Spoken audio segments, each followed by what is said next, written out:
Munggo.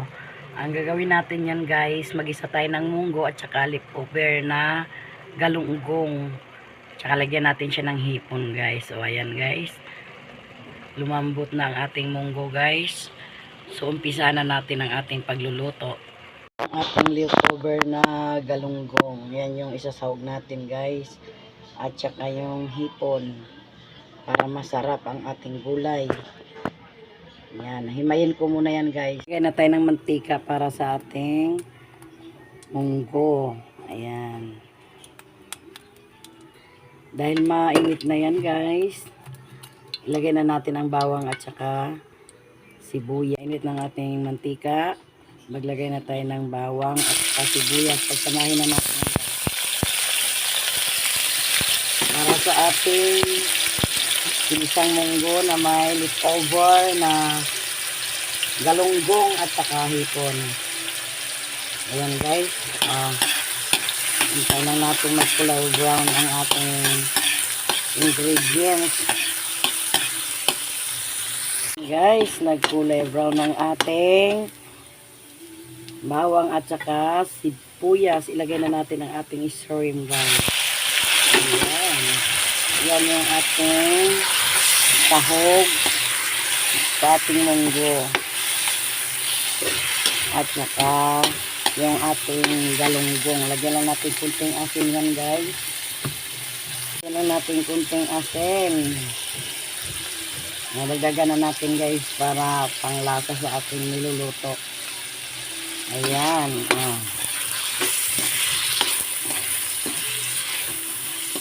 Yan ang ating shrimp.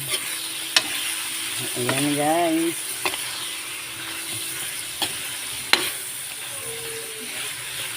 Tapos ilagay naman natin ang ating hinimay na galunggong na leftover.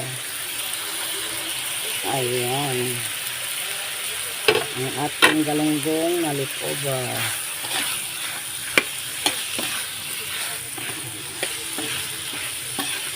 Gisahin lang natin yan guys. Ayan. Ayan.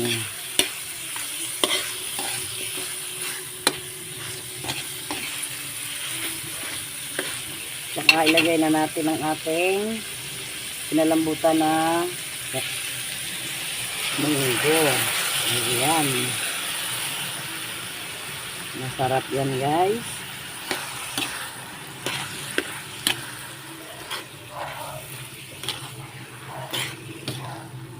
Sarap na ulam.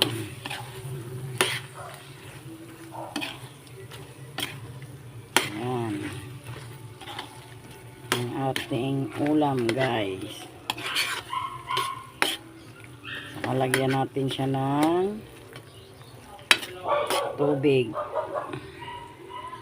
Lagyan siya ng tubig. Ang ating gulay na munggo. Ayan. Lagyan natin siya ng tubig. Dinintay lang natin lumambot yan guys. Lumambot na siya guys. Kumulo.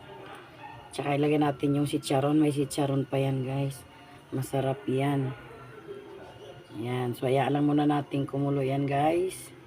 Tsaka ilagay natin yung chicharon. After 5 minutes guys. Ngayon ilalagay na natin ang ating chicharon. Para masarap may chicharon. Yan. Ang ating munggo. So, hintay lang natin maluto ang ating chicharon at saka ilagay natin ang malunggay. Ayan. Masarap yan guys.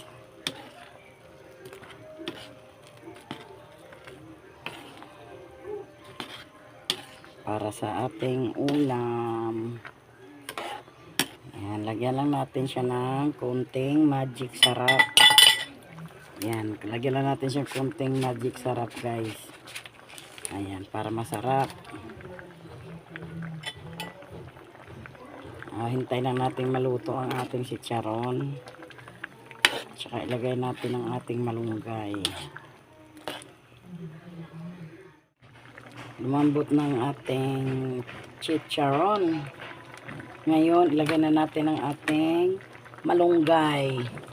Ayan, ang ating malunggay. Healthy food. Healthy gulay.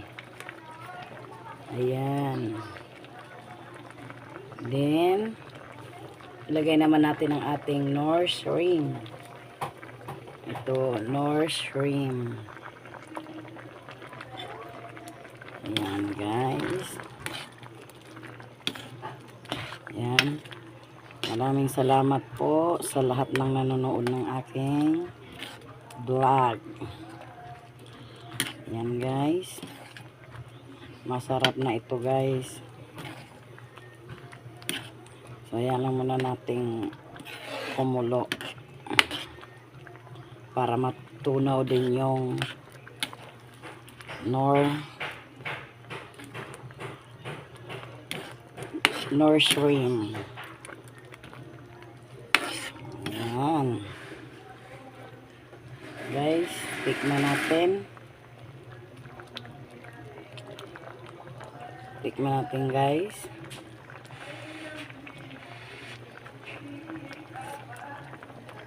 Wow, ang sarap, guys. Ayan. Masarap. Ang ating gulay na munggo na may leftover na pritong galunggong hipon. So, thank you for watching, guys. Bye.